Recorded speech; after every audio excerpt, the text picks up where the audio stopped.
அதான் பழம் ஏற்றிட்டோம்ப்பா. அந்த நாளைக்கு பழம் அடிக்கணும். அப்படியாண்ணே? ஆமாப்பா, ஏற்றிட்டு வரணும். ஏற்றிடலாமா அன்னைக்கு? ஏற்றிடுவோம்ண்ணே. ஒரு சவாரியில் இருக்கேன், முடிஞ்சிருச்சு. வந்துடுறேண்ணே. சரி வேமா ஏற்றிட்டோம்ப்பா. இப்போ நாளைக்கு பழம் அடிக்கணும். சரி சரிண்ணே. என்னடம்ண்ணே? இல்லையாண்ணே? ஆமாம், பழத்துக்கு வந்துடுறேன். சரி சரி சரிண்ணே. டிரைவர் அனுப்பிடுங்க. சரிண்ணே சரிண்ணே. ரைட்டு தான். சரி. ஓட்டினாங்க, அவர் பயம் உறங்கினாப்புல. வண்டிக்குள்ள ஆணையங்களாம் பேரைங்கண்ணா எங்கன்னு தெரியல. சொல்லுங்கண்ணே. எங்கப்பா உங்க டிரைவர் இருக்குங்கண்ணா?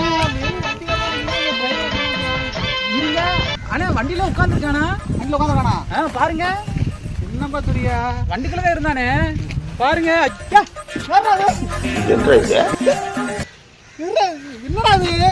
என்னடா அரை டிரைவரா தான் இருக்கீங்க? சொல்லு, என்னடா இது? 10 வயசு பிள்ளையா? ஐயா, வண்டி ஓட்டுவான். 6 வயசு பிள்ளைய காட்டுறீங்க? அவனை நம்பி எங்க வேணாலும் போலாம்ண்ணே. தம்பி, இவனை நம்பி எங்கேயும் போக முடியாது. ஆஸ்பத்திரி தான் போகலாம்.